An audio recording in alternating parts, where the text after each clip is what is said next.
Adultério, a quem afeta? Quais são as pessoas afetadas quando acontece um adultério? Veja só, o adultério é um pecado contra você mesmo. Como eu gostaria de dizer isso para todos os homens, mulheres, casais do Brasil. Olha o que a Bíblia diz: fugir da impureza, qualquer outro pecado que uma pessoa cometer é fora do corpo, mas aquele que pratica a imoralidade peca contra o próprio corpo. Isso está em 1 Coríntios capítulo 6, verso 18. Gente, não há pecado que causa mais danos espirituais, psicológico e físico do que a imoralidade. Lord Byron era um rico, espirituoso e charmoso jovem.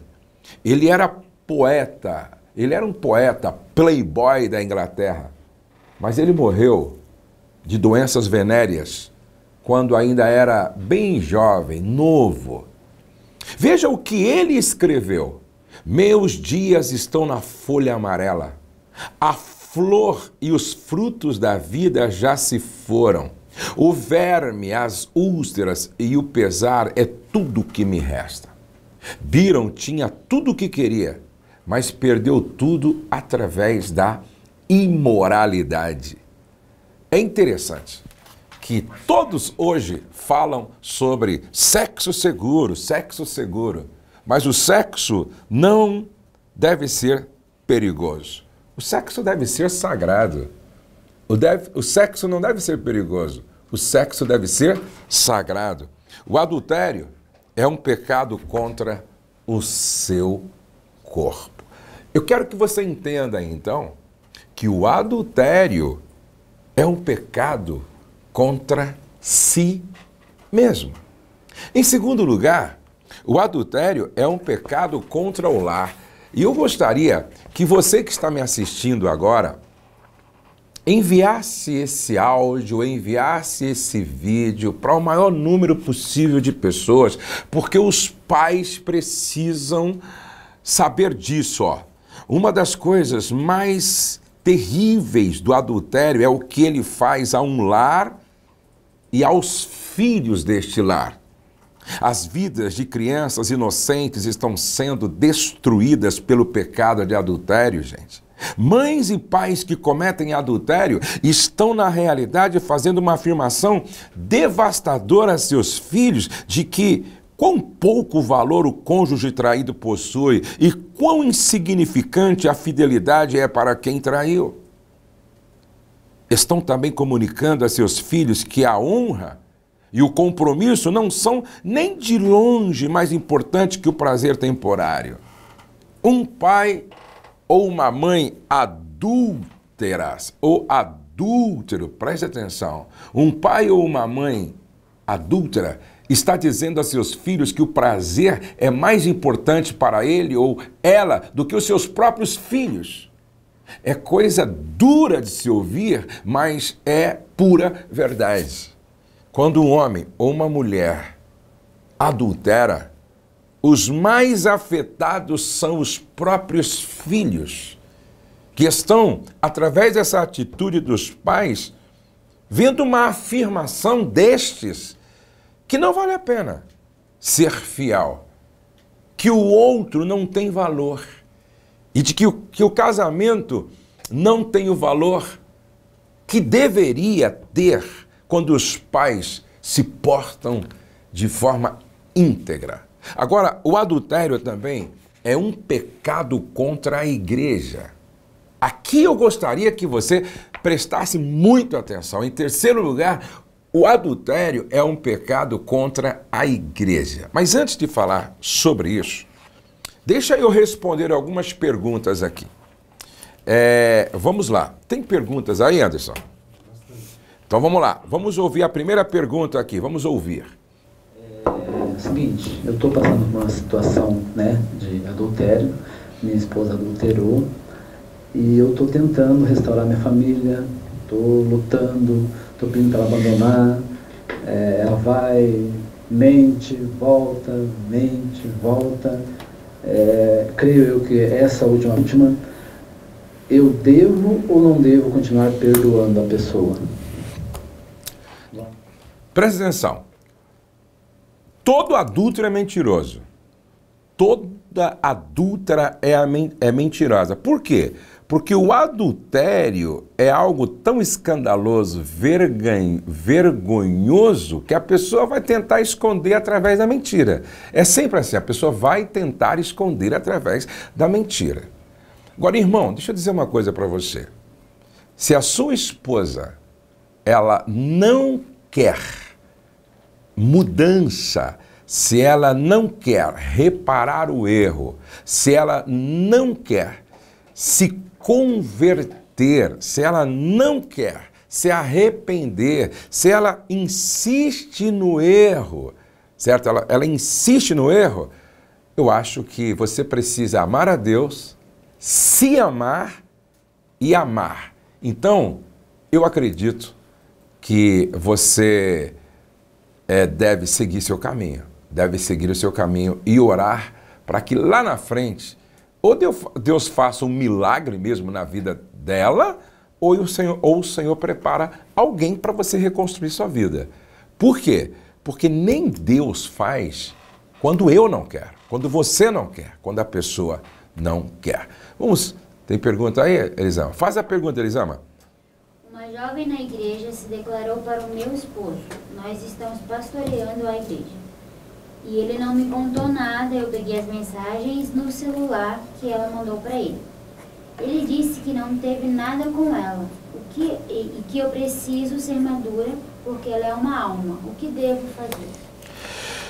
Preste atenção. Primeiro, o marido deveria ter contado para a esposa, certo? Deveria ter contado para a esposa. Segundo, o fato de ela ser uma alma não significa que ele vai dar mole na tentação, porque é uma tentação. E a melhor maneira de vencer a tentação é quando ela começa. Você fez certo confrontando o seu marido e agora você deve confrontar esta jovem e deveria levar esse caso aos pastores da igreja, para que os pastores sim ajudem essa jovem. Porque se o seu marido for ajudar essa jovem, sabe o que vai acontecer? Ele vai se envolver emocionalmente e pode ser um caminho sem volta. Você fez certo e eu acredito que o seu marido, nesse aspecto, está equivocado. Não é uma questão de ser madura, é uma questão de ser prudente, ok? Tem pergunta aí, Léo? Ainda não. Tá, vamos ouvir mais uma pergunta aqui que chegou no áudio. Paz do Senhor, pastor, meu nome é Lucineide, eu sou da cidade de Mauá, em São Paulo, e congrego na Assembleia de Deus. No momento, eu estou vivendo uma traição, meu esposo me traiu com uma pessoa e engravidou essa moça. E não houve arrependimento da parte dele, eles continuam, ela está em outro estado e ele aqui, eles continuam mantendo contato pelo WhatsApp. E a intenção dela é vir pra cá. E ele fala que gosta de mim e gosta dela ao mesmo tempo. E a cabeça dele está completamente confusa, eu não sei o que fazer, estou muito necessitada de orações. Já são quase 20 anos de casamento, essa é o terceiro caso de adultério dele. Gostaria de uma ajuda. Complicado, hein? Complicadíssimo. Veja só, é o terceiro adultério e agora ele engravidou a pessoa envolvida. Irmã, complicado. É claro, a gente acredita em milagre. Deus pode fazer além do que nós pedimos ou pensamos. Porém, o seu marido, ele está precisando de cura para o caráter. Eu sempre digo que a infidelidade conjugal, não é? É a manifestação de uma falha no caráter de uma pessoa. Eu vou repetir. Essa infidelidade conjugal é a manifestação de uma falha no caráter da pessoa, certo? No caráter da pessoa. Por exemplo, às vezes, algumas mulheres dizem assim, não, ele não pode ir mais lá, não, ele não pode mais ficar olhando para o lado, ele não pode mais falar com mulheres nenhuma. Vocês estão lidando quando as mulheres insistem nisso, na verdade, elas estão tentando colocar um band-aid sobre um câncer. Entendeu? Preste atenção. A infidelidade é apenas a consequência de uma causa. É o fruto de uma árvore que tem uma raiz. Presta atenção. É o fruto de uma árvore que tem uma raiz. Então eu preciso matar o problema na raiz. E como é que eu resolvo o problema na raiz? Buscando cura para o caráter. Preste atenção, gente. Preste atenção. O que falta para estas pessoas com esse comportamento é conversão. É nascer de novo. É mudança de mentalidade. Quem ora não peca, e quem peca é porque não está orando. Se esta pessoa, então, assumir um compromisso com Deus, se esta pessoa ter um tempo a sós com Deus, se esta pessoa se converter dos seus maus caminhos e viver agora segundo a luz da palavra, cheia do Espírito Santo, acabou o problema. Acabou completamente o problema. Então, agora, quanto ao seu esposo, se ele não quiser mudar de vida, aí você precisa tomar uma decisão pensando na sua saúde, no seu bem-estar, na sua vida, na sua família e nos seus filhos, ok?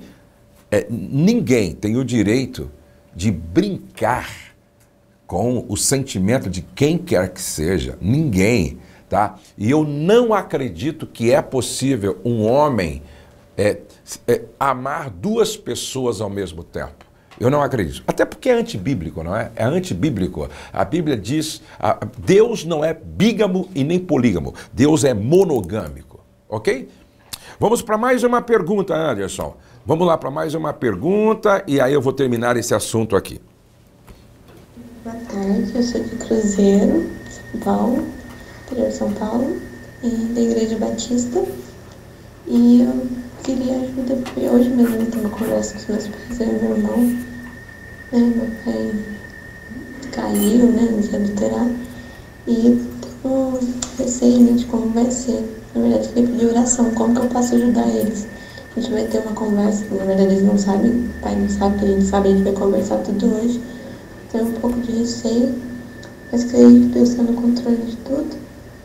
E também pedir oração, como eu e meu irmão devemos agir da melhor forma pra gente agir e ajudar. A mãe tá bem cansada, que não é a primeira vez, né? Triste, triste, triste. Isso é terrível.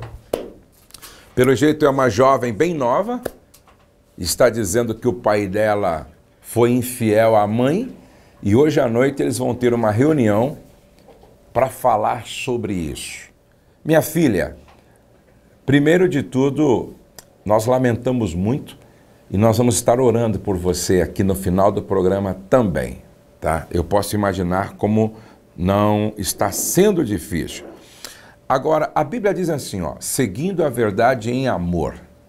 Seguindo a verdade em amor. Converse com o seu pai com muita misericórdia, com muita graça, com muito amor.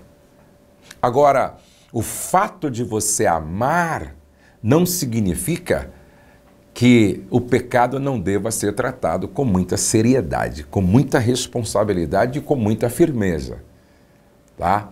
Então, quando vocês estiverem conversando com o pai, faça todas as perguntas que forem necessárias. Todas as perguntas que forem necessárias. Sua mãe deve fazer todas as perguntas que forem necessárias, com maturidade, com responsabilidade, com seriedade, tá? E vocês, como filhos, devem também conversar de forma séria com o pai, porque esse é um tipo de comportamento que não tem como não ser reprovado, confrontado e resolvido com maturidade por uma família. E aí, se o seu pai quiser ajuda, diga a ele que eu o recebo aqui no SOS Casamento 997540432. 11, tá? SOS Casamento 11 997540432. Se você está assistindo aqui pelo Instagram, está aí, ó, fixado, né, esse número. Se você está no YouTube e no Facebook, é 11 99 tá. 754-0432. O Léo colocou aqui também no GC, tá bom? Aqui no YouTube, e você pode fazer um contato, tá? Pode mandar uma mensagem, e aí você se inscreve, vai ser um tempo de restauração, vai ser um tempo de restauração. Inclusive você que me falou que o seu marido engravidou outra pessoa, ele precisa ir no SOS, para ter um tempo de libertação. O pastor Paulo, não é? Nós temos 2 Paulos aqui que são especialistas nessa área de libertação e vários conselheiros. Gente, tem sido um lugar de milagres. Nós já recebemos 1.601 casais, tem sido extraordinário. Eu vou terminar aqui agora, gente. Esse assunto é muito importante. Olha só, o adultério. Antes de falar se há esperança ou não quando acontece uma infidelidade, olha só, o adultério é um pecado contra a igreja. Olha só, adultério também constitui um pecado contra a igreja. Veja o que diz a Bíblia, ó. Porque nenhum de nós vive para si mesmo, nem morre para si. Romanos 14, 7. O nós ao qual ele se refere é a igreja, o povo de Deus. A Bíblia também ensina que nós somos o templo do Espírito Santo. Portanto, se alguém destruir o santuário de Deus, Deus o destruirá, porque o santuário de Deus, que sois vós, é sagrado, disse Paulo em 1 Coríntios, capítulo 3, versos 16 e 17. Ei, você aí, ó, você que diz assim, olha, a minha vida sexual é um problema meu, a minha vida sexual é um problema meu e de mais ninguém. Eu peço licença para discordar de você. Se você é membro do corpo de Cristo, é problema da igreja também. Minha vida sexual é um problema seu também, tá? Por quê? Porque estamos juntos nisso, somos membros do mesmo corpo. Quando um crente vive em imoralidade sexual, ele ou ela peca contra o corpo de Cristo. Ele pega os membros do corpo de Cristo e os torna membros de uma meretriz. Deus nos livre disso. Agora, preste atenção. O adultério também é um pecado contra a nação, sabia disso? Contra a nação. O adultério também é um pecado contra a nação da pessoa envolvida.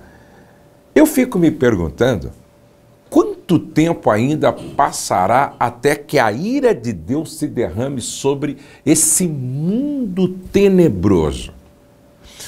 O grande historiador inglês Edward Gibbon, que escreveu O Declínio e a Queda do Império Romano, disse que a imoralidade foi a força principal que fez com que o poderoso império ruísse.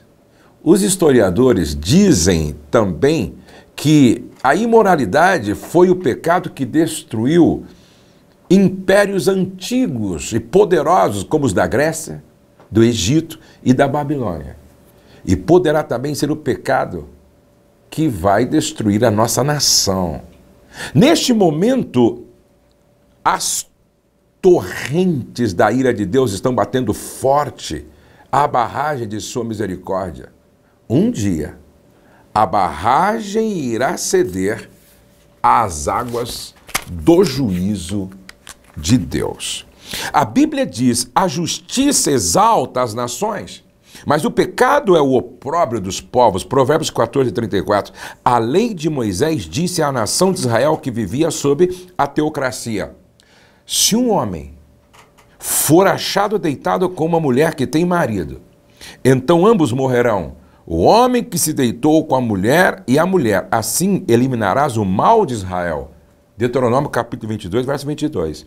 Deus disse que abandonassem as coisas malignas, para que a nação de Israel pudesse sobreviver. O inimigo do lar é o inimigo da sociedade, e as pessoas que tratam o sexo de forma leviana tratarão os outros seres humanos com leviandade também. A imoralidade pode fazer ruir uma sociedade inteira. Então afeta você mesmo, afeta a família, afeta a igreja e afeta a nação inteira. Agora, não só isso, por último, o adultério é um pecado contra Deus, gente. Mas a questão mais importante é a seguinte: é o Deus Todo-Poderoso quem diz: não adulterarás. Quando Davi cometeu adultério, ele foi sábio o suficiente para dizer no Salmo 51, pequei contra ti somente, e fiz o que é mal perante os teus olhos. Ainda lemos em Provérbios 6:32, o que adultera com uma mulher está fora de si, só mesmo quem quer arruinar-se é que pratica tal coisa. Agora, por que o adúltero arruina a si mesmo? Porque ele pecou contra Deus. Os 10 mandamentos não são mero conselho, são leis santas, e a penalidade e as consequências por desobedecê-los são certamente as mais sérias. Não se iluda pensar que uma vida pura é apenas uma opção para você poder, para você escolher. Não, deixa eu ler de novo aqui, ó. Não se iluda em pensar que uma vida pura é apenas uma opção que você pode escolher como cristão. Se você não está vivendo uma vida de pureza sexual, você não tem o direito de se chamar cristão. Não sou eu quem disse isso. Veja o que a Bíblia diz. Olha o que a Bíblia diz. Isso aqui é sério, hein? Ou não sabeis que os injustos não herdarão o reino de Deus? Não vos enganeis, nem impuros, nem idólatras, nem adúlteros, nem efeminados, nem sodomitas, nem ladrões, nem avarentos, nem bêbados, nem maldizentes, nem roubadores herdarão o reino de Deus. 1 Coríntios 6, do verso 9 ao 10. Olha o que diz ainda a Bíblia em Efésios 5:5. Sabei, pois isto, nenhum incontinente ou impuro ou avarento que é idólatra tem herança no reino de Cristo e de Deus. Olha o que diz em Apocalipse 21, verso 8. Quanto, porém, aos covardes, aos incrédulos, aos abomináveis, aos assassinos, aos impuros, aos imorais, impuros, aos feiticeiros, aos idólatras e a todos os mentirosos, a parte que lhes cabe será no lago que arde com fogo e enxofre, a saber, a segunda morte. Não importa quanto possamos torná-la atraente ou fascinante, Deus diz que a imoralidade é um pecado contra Ele. Alguém talvez diga, eu sou membro de uma igreja, venho vivendo desse jeito e nada aconteceu comigo. Talvez você não seja um membro legítimo da família de Deus, porque está escrito em Hebreus 12, verso 8, se você for filho de Deus, Ele vai te disciplinar, Ele vai te castigar. De acordo com Romanos 2:5, qualquer um que peca com um coração teimoso e que não se arrepende, está acumulando contra si mesmo a ira de Deus. É mais sério do que você imagina, do que você pode imaginar. Agora a pergunta que fica de muitas mulheres e homens que estão nos ouvindo é a seguinte: há esperança? Deixa eu ver que oração aqui. Eu vou responder mais algumas perguntas, mas eu vou dizer se há esperança ou não. Tá? Eu quero fazer um convite para você que precisa fazer manutenção no seu casamento. Muitas pessoas me perguntam, por que bons casamentos tropeçam em coisas ruins? Por que bons casamentos terminam? Pô, aquele casal vivia tão bem, aquele casal dava tão certo, por que acabou? Não fizeram manutenção, pô. Não fizeram manutenção. Ô, Claudio, o que acontece com o seu carro sem manutenção? Acaba, para, não é verdade? O que acontece com a sua casa lá, Anderson, se você não faz manutenção? Daqui a pouco não tem nem como morar nela. Casamento também é assim. Você não faz. Ô, Elisama, o que acontece se você não fizer manutenção no cabelo? Horroroso. Daqui a pouco fica assim, não é? Gente, todos nós precisamos de manutenção no corpo, manutenção na casa, manutenção no carro, manutenção na vida. Faz quanto tempo que você não para fazer algo em seu benefício? É você homem, você mulher, entendeu? Faz quanto tempo que você não faz um investimento no seu casamento, no seu relacionamento conjugal, tá? O que eu estou oferecendo para você não é gasto, é investimento. Vou repetir. O que eu estou oferecendo para você hoje não é gasto, é investimento. Você, sua mulher, você, seu marido, vai ter um tempo de renovação, conexão, ministração, confraternização, passeio. Vai renovar a lua de mel. Faz quanto tempo que você não sai só para namorar, pô? Não é? Tá enferrujado tudo aí. E isso é complicado. Outro dia uma irmã disse, faz 6 meses que não acontece avivamento lá em casa, nessa área. Complicado. Então, ó, eu quero receber você e seu cônjuge. Vai ser 4 dias magníficos e extraordinários em abril. Qual é o dia mesmo? De abril? 4 dias extraordinários, olha, em abril. Abril. É o 11º, né? 11º Congresso Nacional de Casais. Eu vou estar...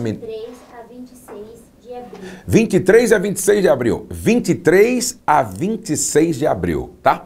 2020. Ó, Poços de Caldas, hotel maravilhoso, comida extraordinária. Eu vou estar ministrando, Mark Anderson ministrando, Douglas Gonçalves ministrando, Eli Soares cantando, Helena Tanuri ministrando. Gente, vai ser uma festa. E sem contar... sem contar que todos os dias, sem contar que todos os dias você ganha presente. O Douglas Gonçalves vai estar ministrando também. Todos os dias. Fala para a Márcia que nós estamos aqui ao vivo numa live, eu não vou poder atender ela agora, tá? Olha, todos os dias você vai ganhar presente lá. É uma experiência extraordinária. Pastor, como é que eu faço para se inscrever? Ó, a Márcia tá insistindo em ligar aqui, ó. Eu não posso atender a Márcia. A Márcia aqui é a coordenadora do SOS Casamento e eu não posso atendê-la agora aqui. Manda para ela uma mensagem aí no WhatsApp para ela poder esperar um pouquinho lá, tá bom? Veja só, pastor, quero fazer inscrição agora. Ó, no Instagram é esse telefone aqui, ó. No Instagram, ó, é esse telefone aqui, ó. No Instagram é esse WhatsApp aqui, ó. Você que está no YouTube, coloca aí também o contato aí. É o mesmo do SOS, né? É 11 99 754 0432. 11 99 754 0432. Ok? 11 99 754 0432. Marcou aí? 11 99 754 0432. Para você fazer inscrição ainda hoje. Cabe no seu orçamento. Quantas vezes a gente gasta? Presta atenção. Você vai no restaurante, deixa lá R$200, não é? Aí depois você vai outra vez no restaurante, deixa mais R$200. De repente, indo com a família, numa semana, você deixou às vezes R$400 no restaurante. Presta atenção, é uma parcela, ou é mais do que, acho que são 2 parcelas do evento de repente. Dá uma olhadinha lá, se você economizar um pouco, você paga uma parcela e quando chegar lá no congresso, está tudo pago, certo? Então, é uma questão de visão, de investimento. Invista no seu casamento, invista na sua família, invista em você, invista no seu relacionamento. Não tem preço, entendeu? Não tem preço. Eu, se fosse você, diria para o seu marido assim, você quer me dar um presente de Natal? Que presente você quer? Diga para ele. O Congresso Nacional de Casais com o pastor Josué Gonçalves e a pastora Rose. Certo? Diga aí para sua esposa, maridão, você que está me assistindo. Querida, quero te oferecer um presente de Natal. Qual presente? Nós vamos em abril para o Congresso Nacional de Casais. Esse é um presente que qualquer marido gostaria de receber, qualquer esposa gostaria de receber, e o marido que é inteligente, sábio, que ama, com certeza vai investir na esposa, tá? 11 99754 0432. Eu quero responder mais uma pergunta, aí eu vou responder a última pergunta, se há esperança ou não, orar e vamos embora. Vamos lá, gente. Mais uma pergunta aqui no áudio. Tem pergunta aí também? Não? Tem pergunta aí, Léo? Pastor, meu genro é pastor da Assembleia de Deus, estuprou minha neta e está preso. Minha filha pode separar e casar de novo? Pode? Deve? Talvez vocês não ouviram a pergunta. Deixa eu aqui, ó. Ela está dizendo o seguinte, que o genro estuprou a neta e está preso. Presta atenção, o genro estuprou a neta e está preso. E ela está perguntando se a filha pode casar de novo. Deve casar de novo. Deve casar de novo, certo? Perdoar não significa que você seja obrigada a conviver com a pessoa que você perdoou.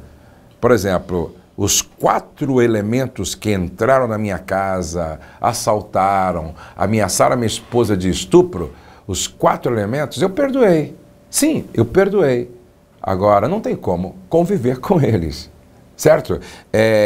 Não tem como essa neta voltar a conviver com o pai, estuprador. Não tem como essa esposa voltar a conviver com esse marido que é um abusador. Isso é muito complexo, gente. Entendeu?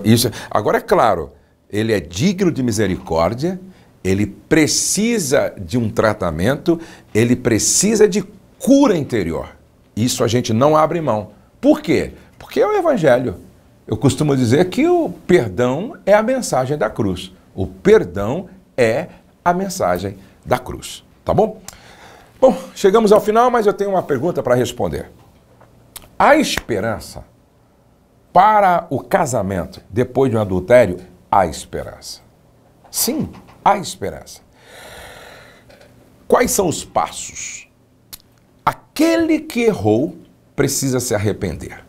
E o que é arrependimento à luz das Escrituras Sagradas? Metanoia, mudança de mentalidade, mudança de direção. Arrependimento é, primeiro, tristeza pelo pecado. Segundo, confissão do pecado. Terceiro, abandono do pecado. Se houver confissão do pecado, primeiro, se houver tristeza pelo pecado, confissão do pecado e abandono do pecado, houve arrependimento. E em havendo arrependimento, Deus perdoa, o cônjuge deve perdoar e o casamento pode ser restaurado. Eu conheço muitos casais. Que passaram por essa triste experiência da infidelidade conjugal. Houve arrependimento, houve perdão, houve restauração. E conheço alguns que trabalham ajudando outros casais. Inclusive, na minha equipe, tem casal que passou por essa experiência e hoje está tão curado, tão restaurado, que são bênçãos para outros casais. Então, eu acredito nisso. Há esperança quando há arrependimento, perdão e restauração. Ok? Bom, espero você, hein? Espero você lá no Congresso Nacional de Casais. Vamos orar. Obrigado, Senhor, por esse tempo tão precioso que nós passamos aqui com centenas de pessoas falando sobre esse assunto tão importante. Eu quero orar por esta jovem que falou comigo, falou conosco, sobre o pai que errou e hoje à noite vão ter uma conversa. Espírito Santo, conduz esta família a bom termo. Espírito Santo, guia todas as coisas nesta casa. E eu oro por todas as mulheres e homens que precisam agora de um milagre, de uma bênção, que tem a ver com restauração. Pai, eu te louvo, te glorifico e te bendigo, porque eu sei que esse trabalho está alcançando milhares e milhares de pessoas. e que todas as pessoas que me ouviram possam entender que há esperança sim, quando há arrependimento, perdão, consequentemente haverá restauração. No nome de Jesus, amém e amém. Ah, pastor, eu quero ir para o SOS. Então é o mesmo telefone, tá? Que está aí no Instagram, tá? E é 997540432. Deus abençoe Elisama, Deus abençoe Claudivan, Deus abençoe Léo, Deus abençoe Anderson e Deus abençoe você e até o nosso próximo encontro.